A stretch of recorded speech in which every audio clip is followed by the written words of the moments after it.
جب اس کو پیار کرتا ہے تو بزرگ خود بڑا خوش ہوتا ہے جی. اس بچے کو پیار کرتا ہے، اس کا نام لیتا ہے تو اس کے گھر والے بڑے خوش ہوتے ہیں. یہ تو چھوٹی مثال ہے صرف سمجھنے کے لیے، لیکن جب ان پاک ہستیوں کا ذکر کیا جاتا ہے جن کے نام کی یہ مجلسیں سنی سجتی ہیں، تو ہمارا یہ ایمان ہے کہ رسول اللہ صلی اللہ علیہ وسلم خوش ہوتے ہیں. اور جس کی بات سے، جس کے عمل سے خوشی کے ساتھ رسالت مآب صلی اللہ علیہ وسلم کی توجہ ہو گئی، وہ سمجھے کہ میری دنیا بھی سنور گئی، دین بھی سنور گیا، آخرت بھی سنور گئی. اس خوشی کی ہی تلاش میں سارے عمل ہیں. مجھے کیا خبر تھی رکوع کی، مجھے کیا خبر تھی سجود کی، تیرے نقش پا کی تلاش تھی کہ میں جھک رہا تھا نماز میں. ہم تو وہ نقش تلاش کرتے ہیں کہ جس وسیلے ذریعے سے محبت رسول مل جائے، وہی وسیلہ، وہی ذریعہ ہمارے لیے عبادت ہے. میں نے آیت طیبہ گفتگو کے شروع میں تلاوت کی. اتفاق ہے کہ یہ 22واں پارہ ہے اور 22 نمبر ہی آیت طیبہ ہے. سورہ مبارکہ سورۃ الاحزاب کی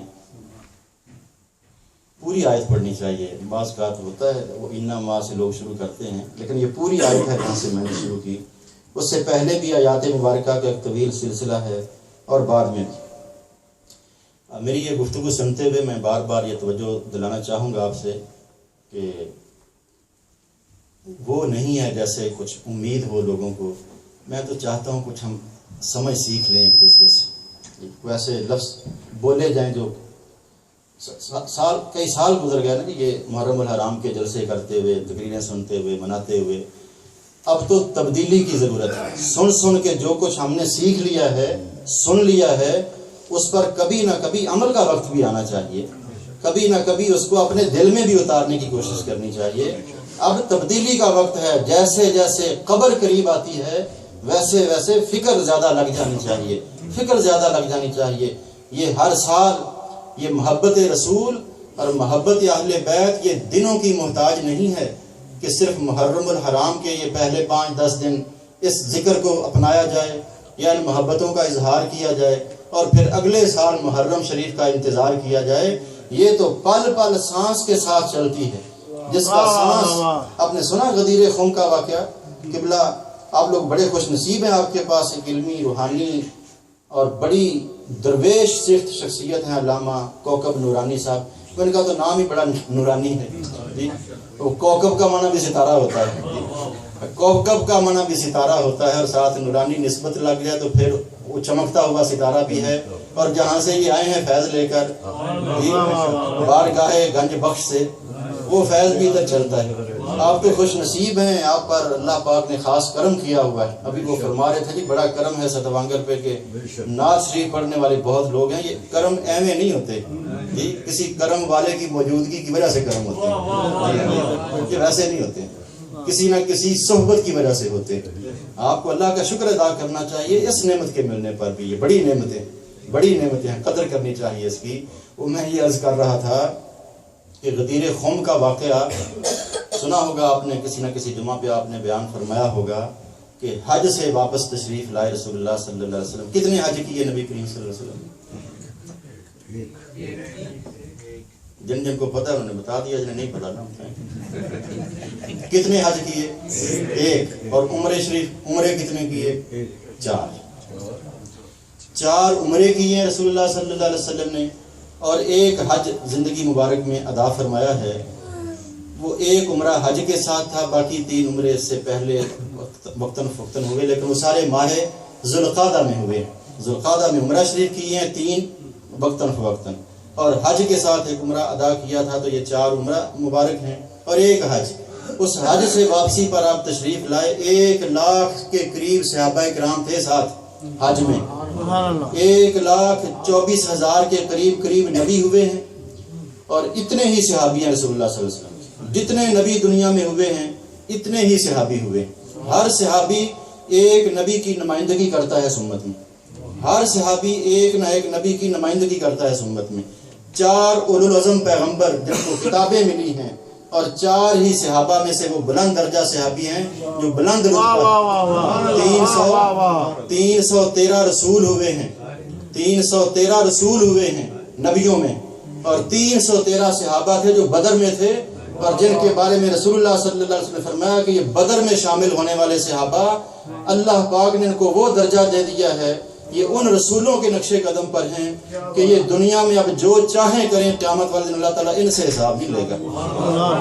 1,24,000 کے قریب صحابہ، ہر صحابی ایک نہ ایک نبی کا نمائندہ ہے اس امت میں، ان کے ذریعے سارے نبیوں کا فیض ملا ہے اس امت کو۔ تو سارے صحابہ جمع تھے حج کے موقع پر، 1,00,000 کے قریب، چلتے چلتے ایک جگہ پر پہنچے۔ نبی کریم صلی اللہ علیہ وسلم غدیر خم سے کہتے ہیں، جحفہ آج کل مشہور علاقہ ہے، اس کے قریب یہ مدینہ منورہ اور مکہ مکرمہ کے درمیان جگہ ہے۔ وہ جگہ تھی جہاں سے سارے صحابہ قافلوں کی شکل میں اپنے اپنے علاقوں کو رہتا ہونے والے تھے، اور جو مدینہ منورہ والے تھے انہوں نے مدینہ منورہ جانا تھا۔ اس جگہ سب جمع ہو کر رسول اللہ صلی اللہ علیہ وسلم نے سب کے سامنے سیدنا علی کرم اللہ تعالی وجہہ الکریم کو کھڑے کیا اور پوچھا ہاتھ بلند کر کے کہ جانتے ہو یہ کون ہے؟ جانتے ہو یہ کون ہے؟ کتنا آسان تھا، آگے سے کہہ دیتے جی یہ علی ابن ابی طالب ہیں، ہماری تو زندگی گزری ہے ساتھ، ہم تو جانتے ہیں یہ علی ہیں۔ آپ کہہ دیتے جی آپ کے داماد ہیں، جی کچھ بھی کہہ دیتے، جانتے تو تھے سارے۔ لیکن ادب کی انتہا ہے، اور یہ ادب قیامت تک چلتا ہے آج بھی۔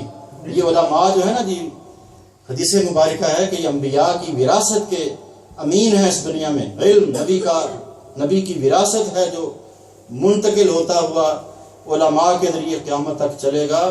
یہ عجیب وراثت ہے کہ ہماری یہ جائیدادیں، یہ پراپرٹیز، یہ بینک بیلنس، یہ جیسے جیسے بیٹوں پوتوں میں تقسیم ہوتے ہیں یہ ختم ہوتے جاتے ہیں، وہ آخر میں شاید مکان کی جگہ بھی نہیں بچتی۔ یہ نبی کی وراثت ہے، یہ جیسے جیسے بڑھتی ہے یہ بڑھتی رہتی ہے، یہ بڑھتی جاتی ہے، کم نہیں ہوتی، ختم نہیں ہوتی۔ رسول اللہ صلی اللہ علیہ وسلم کا یہ ادب قیامت تک علماء کا بھی اسی طرح ادب ہے کہ ان کے سامنے بھی جب کوئی علمی بات ہو تو اپنا علم دکھانے کی بجائے ان کے جواب کا انتظار کرنا چاہیے۔ رسول اللہ صلی اللہ علیہ وسلم جب پوچھا کہ جانتے ہو یہ کون ہے، سب خاموش، اور ایک ہی آگے سے جواب ہوتا تھا صحابہ کا، وہ عرض کیا کرتے کہ اللہ و رسولہ عالم، کہ اللہ جانتا ہے اور اللہ کا رسول جانتا ہے۔ نہ نبی کریم آگے سے کہیں صلی اللہ علیہ وسلم، نہ کوئی صحابی کہے کہ یہ کیا کہہ رہے ہو کہ اللہ اور اللہ کا رسول جانتے ہیں۔ اللہ کے علم کے برابر کس کا ہو سکتا؟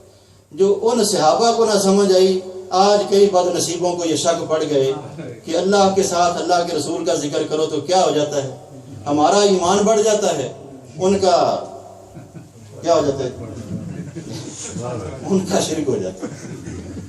ہمارا ایمان بڑھ جاتا ہے جب ہمیں یہ سننے کو اور سمجھنے کو ملتا ہے کہ ہم اس رسول کے امتی ہیں جن کو اللہ کریم نے اپنی ساری صفات کے ساتھ ایسے مزین کیا ہے کہ صحابہ سامنے عرض کرتے کہ اللہ و رسولہ عالم، اللہ اور اللہ کا رسول جانتے ہیں۔ جو کچھ آپ ارشاد فرمانے لگے ہیں تو آپ سرکار نے سیدنا علی کرم اللہ تعالی وجہ الکریم کے ہاتھ مبارک کو بلند کر کے فرمایا کہ جانو، بڑی مشہور حدیث طیبہ ہے، اس کا ایک حصہ چھوٹا سا میں عرض کر رہا ہوں کہ من کنت مولاہ فہو علی، ھذا علی مولاہ، کہ جس کسی کا میں مولا ہوں وہ جان لے کہ یہ علی بھی اس کا مولا ہے، وہ جان لے کہ یہ علی بھی اس کا مولا ہے۔ جب یہ جملہ سنا سارے صحابہ نے تو سیدنا عمر فاروق رضی اللہ تعالیٰ عنہ امیر المومنین، اس امت میں، اس امت کا روب، شان اور دبدبہ جن کی وجہ سے اس دین کو ملا ہے، وہ کھڑے ہوئے اور فرمانے لگے کہ اے ابن ابی طالب، اے ابن ابی طالب تجھے مبارک ہو، آج کے بعد جس کے رسول اللہ مولا ہیں آپ بھی اس کے مولا ہیں، جس کا دل آپ کی محبت سے ایک لمحہ کے لیے بھی خالی ہوا وہ مومن نہیں رہے گا۔ حضرت علی سے یہ عرض وہ مومن نہیں رہے گا۔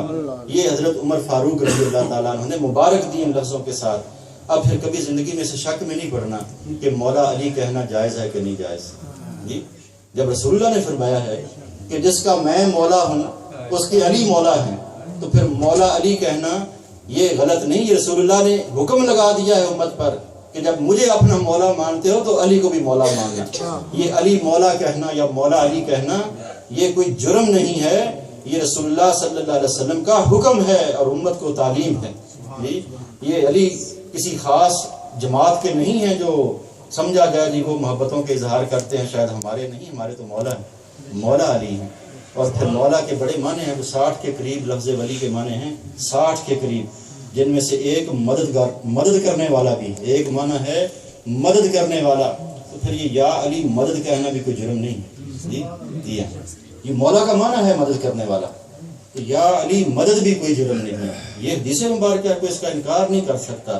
لیکن وہ پچھلے دنوں کوئی صاحب کہیں سنا رہے تھے کہ اہل سنت والجماعت کی مساجد میں غدیر خم کی احادیث کا تذکرہ کم ہوتا، ہمیں کرنا چاہیے، غدیر خم ہمارے ایمان کا حصہ ہے۔ سیدنا علی کرم اللہ تعالی وجہ الکریم جو اہل بیت اطہار کے انتہائی عظیم فرزند اور اس امت کی ولایت اور روحانیت کا فیض رسول اللہ صلی اللہ علیہ وسلم کی طرف سے جن کے وسیلے سے پہنچا ہے، ان کی بلندیوں کے، ان کی رفتوں کے تذکرے کرنا، یہی ایمان ہے، یہی ایمان ہے۔ مولا علی شیر خدا رسول اللہ صلی اللہ علیہ وسلم کی محبتوں کے امین۔ میں کوشش کرتا ہوں تھوڑی سی بات کو سمیٹ کے اپنے اس ذکر کی طرف لائیں، لیکن یہ بھی ذکر انہی کا ہے۔ سارے صحابہ، ان کے ساتھ کیا لفظ بولا جاتا ہے جب بھی نام لیں تو رضی اللہ تعالی عنہ، رضی اللہ تعالی عنہ، اس کا مطلب ہے کہ اللہ تعالیٰ ان سے راضی ہو گیا ہے۔ کوئی بندہ راضی ہے یا نہیں؟ کچھ بندے راضی نہیں بھی ہیں صحابہ سے، انہیں پریشانی ہوتی ہے، لیکن اللہ ان سے راضی ہو گیا، یہ قرآن شریف میں لکھا ہے رضی اللہ عنہم ورضوا عنہ، کہ اللہ ان سے راضی ہو گیا ہے، یہ اللہ سے راضی ہو گئے۔ دنیا راضی ہوتی ہے وہ نہیں ہوتی نہ ہو، اللہ ان سے راضی، یہ اللہ سے راضی۔ لیکن ساری صفحے صحابہ میں ایک ہستی ایسی ہیں جن کے ساتھ یہ رضی اللہ تعالیٰ عنہ بولا ہی جاتا ہے، لیکن اس سے بڑھ کر اگلا رحمت بھرا دعائیہ کلمہ کیا ہے؟ کرم اللہ تعالی وجہہ الکریم، یہ مولا علی شیر خدا کے لیے، یہ کسی اور صحابی کے لیے نہیں بولا جاتا۔ اس کی وجہ کیا بنی کہ رسول اللہ صلی اللہ تعالیٰ علیہ وآلہ وسلم نے حضرت علی کرم اللہ تعالی وجہہ الکریم کا یہ مرتبہ بیان فرمایا کہ اے علی، اللہ نے تیرے چہرے کو بزرگی بخشی ہے، اللہ نے تیرے چہرے کو بزرگی بخشی ہے۔ اور کرم اللہ وجہہ الکریم کا مطلب ہے کرم اللہ وہ ذات کہ اللہ کریم نے بزرگی عطا کی ہے، وجہہ ان کے چہرے کو، ان کے چہرے کو، وجہ چہرے کو کہتے ہیں۔ بیٹھے ہوئے تھے سرکار مولا علی شیر خدا اسد اللہ الغالب، اور سیدنا ابو بکر صدیق رضی اللہ تعالیٰ عنہ مسلسل ٹک ٹکی باندھ کر چہرہ علی دیکھ رہے تھے۔ کچھ دیر گزری، سیدنا علی کرم اللہ تعالیٰ وجہ الکریم نے پوچھ لیا کہ خیر ہے آج مسلسل کیا بات ہے؟ تو آپ فرمانے لگے کہ اے علی، میں نے اپنے پیارے حبیب نبی سے سنا ہے، آپ نے یہ فرمایا ہے کہ النظر الی وجہ علی عبادت، کہ علی کے چہرے کو دیکھنا عبادت ہے، اور میں تو آپ کو دیکھ دیکھ کے عبادت کر رہا ہوں۔ نعرہ تکبیر، نعرہ رسالت، نعرہ تحقیق، نعرہ حاضری۔ عزیزان گرامی، یہ وہ محبت کے رشتے اور تعلق تھے، عزت اور تکریم کے وہ مظاہر تھے جو صحابہ کرام رضوان اللہ تعالیٰ علیہم اجمعین کے درمیان میں ہوا کرتے تھے۔ آیت طیبہ جو 22 نمبر میں نے عرض کیا آپ کے سامنے کہ 22 نمبر آیت ہے، تلاوت عرض نہیں کی، تلاوت اللہ کا حکم ہے، میں نے نمبر عرض کیا تھا 22 نمبر۔ اللہ کریم کا یہ فرمان ہے سورہ مبارکہ سورۃ الاحزاب، وقرن اعوذ باللہ من الشیطان الرجیم وقرن فی بیوتکن، اے نبی کی پاک بیویوں اپنے گھروں میں ٹھہری رہو، ولا تبرجن تبرج الجاہلیت الاولی، اور زمانہ اسلام کے پہلے والی زندگی کا جو رہن سہن تھا، جو طور طریقہ تھا، جو زیب و زینت کا اظہار تھا، اب وہ نہیں کرنا۔ واقمن الصلاۃ، نماز قائم رکھیں، وآتین الزکوٰۃ، زکوٰۃ ادا کریں، وأطیعن اللہ ورسولہ، اللہ اور اللہ کے رسول کی اطاعت میں رہیں۔ انما یرید اللہ لیذھب عنکم الرجس، اللہ کریم نے فیصلہ فرما دیا ہے، ارادہ فرما لیا ہے، لیذھب عنکم الرجس، کہ تم سے رجس، ناپاکی، پلیتی دور کر دے، اہل البیت، اے نبی کے اہل بیت گھر والوں، وَيُطَهِّرَكُمْ تَطْهِيرًا، اور اللہ کریم نے ارادہ فرما لیا ہے کہ تمہیں ایسا پاک کر دے جیسے پاک کرنے کا حق، جیسے پاک کرنے کا حق۔